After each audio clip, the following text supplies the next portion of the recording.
Bom dia! Vamos então hoje conversar no nosso estudo do Evangelho segundo o Espiritismo sobre a continuação do capítulo 13, que vossa mão esquerda não saiba o que faz vossa mão direita. Nós vamos falar um pouquinho sobre caridade material e caridade moral e beneficência. São os itens de 9 até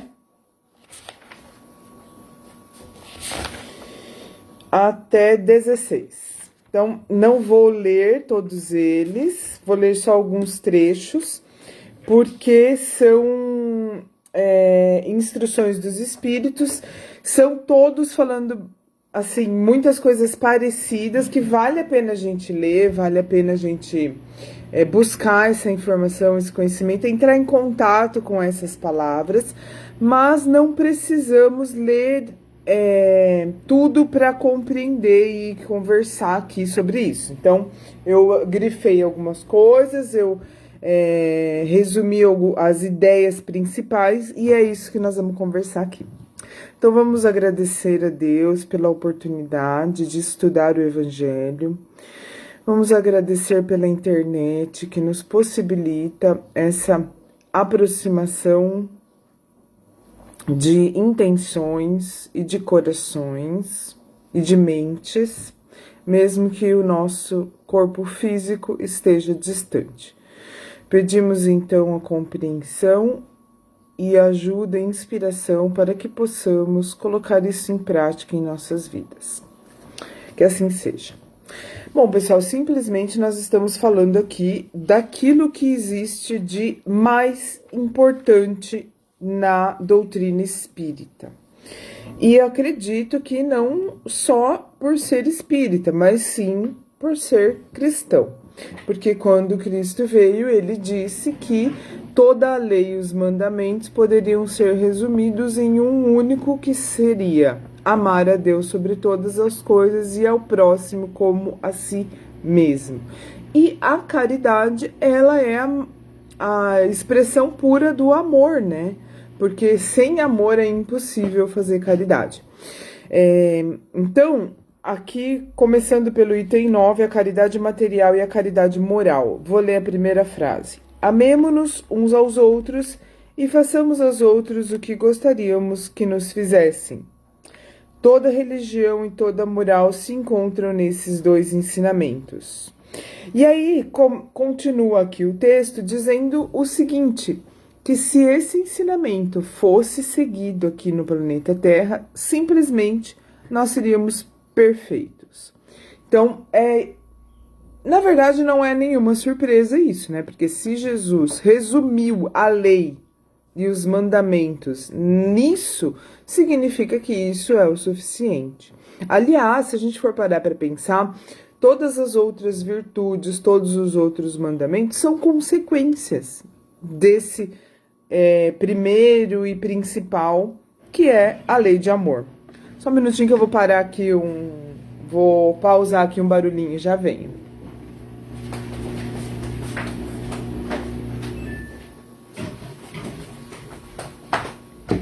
Pra gente ficar com um pouquinho mais de silêncio, né? Então, se a gente for parar para pensar, faz todo sentido, e todos os outros mandamentos recebidos por Moisés no Monte Sinai são consequências deste. São realizáveis a partir do momento que a gente realiza esse, né? Em maior ou em menor medida, essa deve ser a nossa busca, o nosso objetivo. Quando eu digo maior ou menor medida, é o que nós conseguimos fazer hoje, né? Cada dia, todo dia, cada pessoa.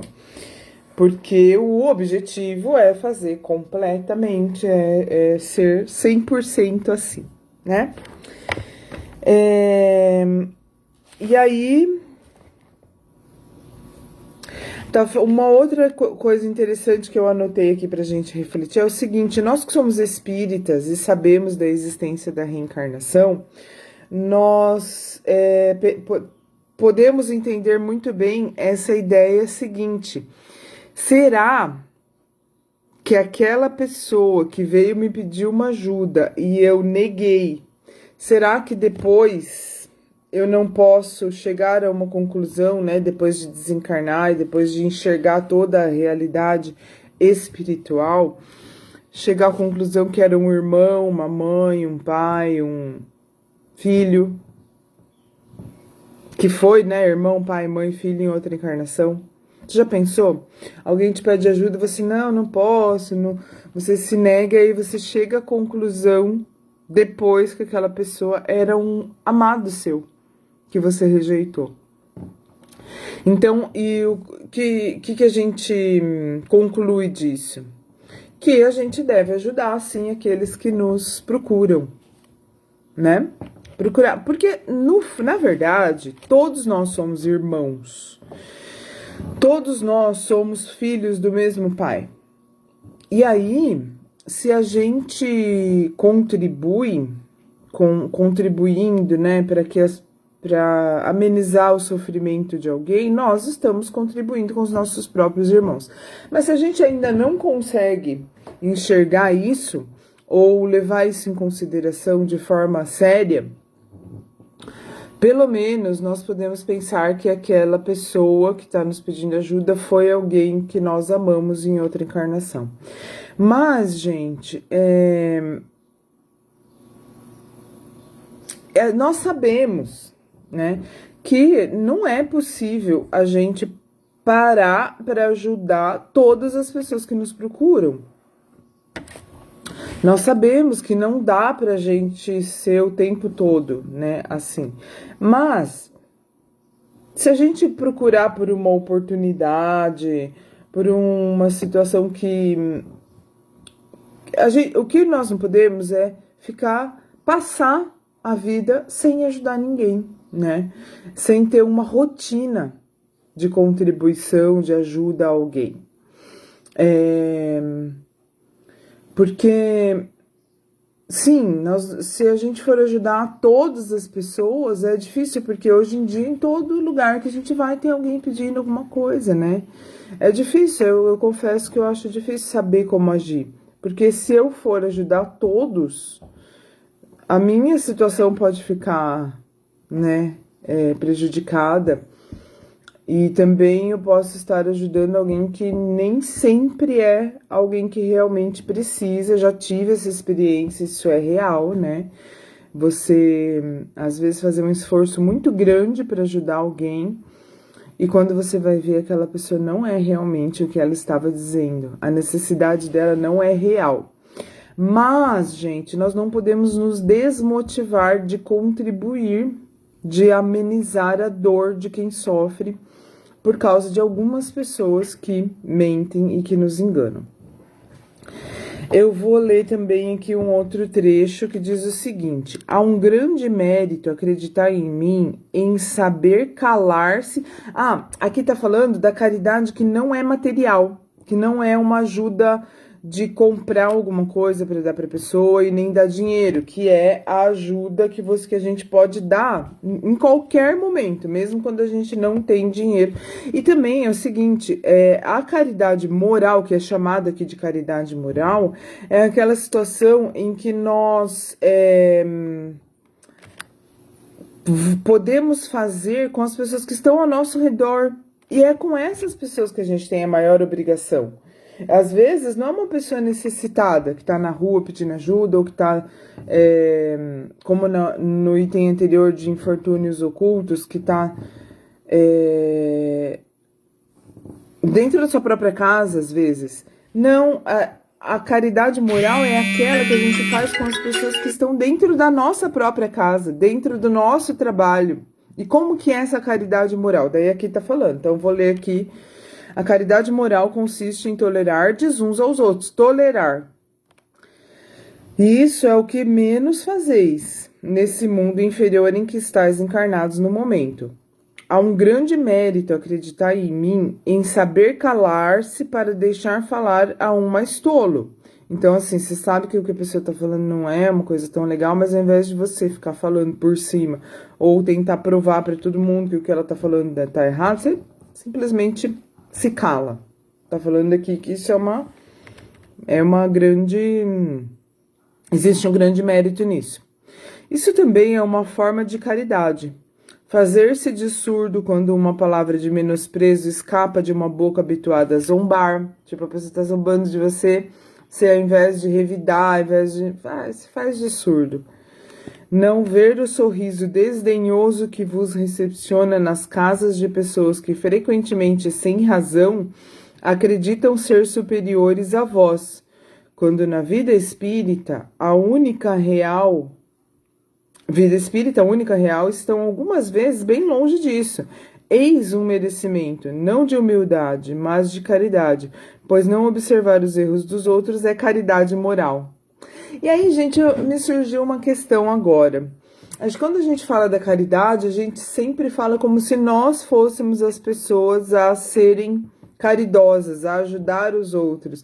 Mas será que muitas vezes não somos nós que precisamos de caridade?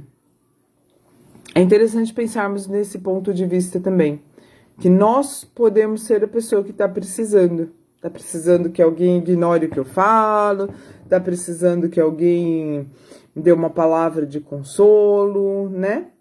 Então, é interessante porque se a gente se coloca nessa posição, a chance de a gente contribuir e também da gente trabalhar nossa humildade é maior, né? Uma outra coisa que fala, que aí eu já estou indo para o item 10, é que a caridade ela pode se dar em forma de pensamentos, palavras e ações. E que no caso disso, ela acaba sendo manifestada em forma de conselhos em alguns momentos. Em que então conselhos de coração, bons conselhos, eles podem curar. Eles podem ser tudo aquilo que a pessoa estava precisando naquele momento, né? Já dando continuidade aqui, quando nós ajudamos alguém, olha que bonito isso, nós somos representantes da divindade e nós somos propulsores, geradores de esperança. Isso é muito interessante, né?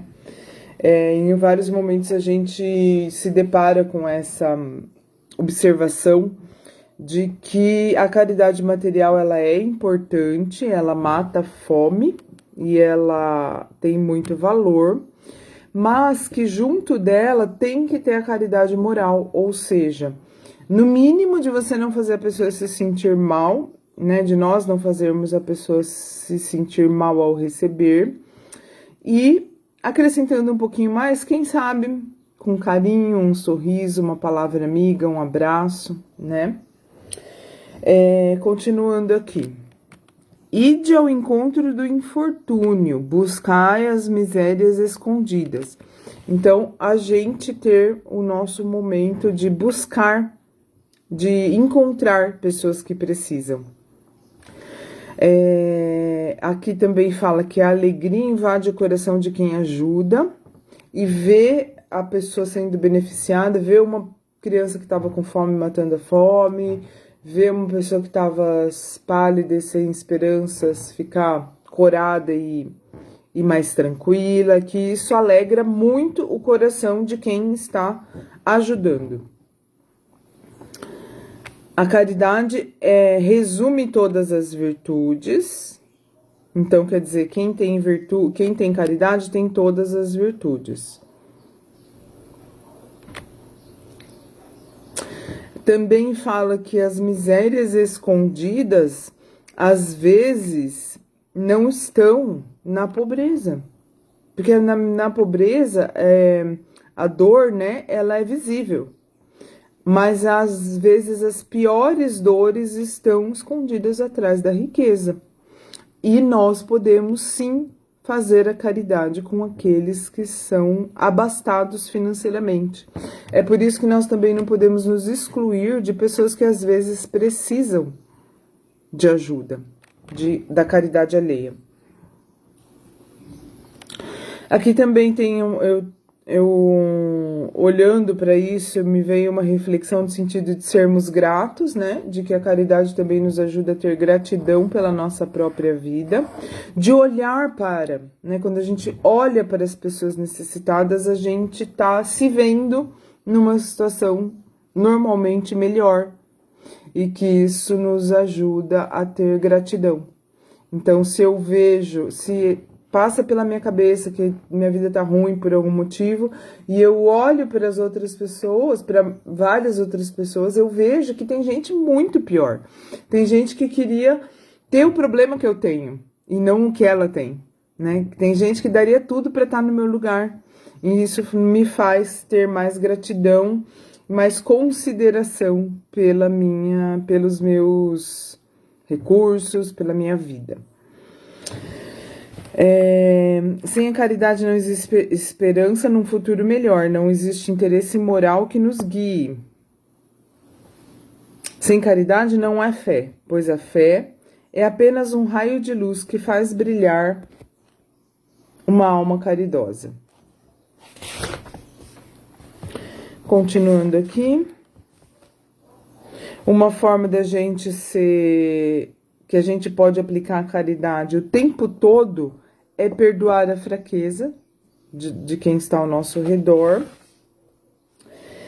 E um resumo, bem resumo mesmo, desses itens, é isso que eu disse até agora, e eu queria trazer uma reflexão aqui a respeito do seguinte: a gente sabe e a gente precisa colocar isso em prática mesmo, a caridade para todos os necessitados, seja ela material ou moral. Mas eu queria colocar aqui o seguinte: nós devemos ser caridosos com a gente mesmo. A gente deve ter paciência, a gente deve ter tolerância com a gente mesmo. Não no sentido de aceitar os defeitos, aceitar as nossas dificuldades sem procurar mudá-las. Não nesse sentido. Mas no sentido de saber que em muitos momentos nós vamos ter dificuldades.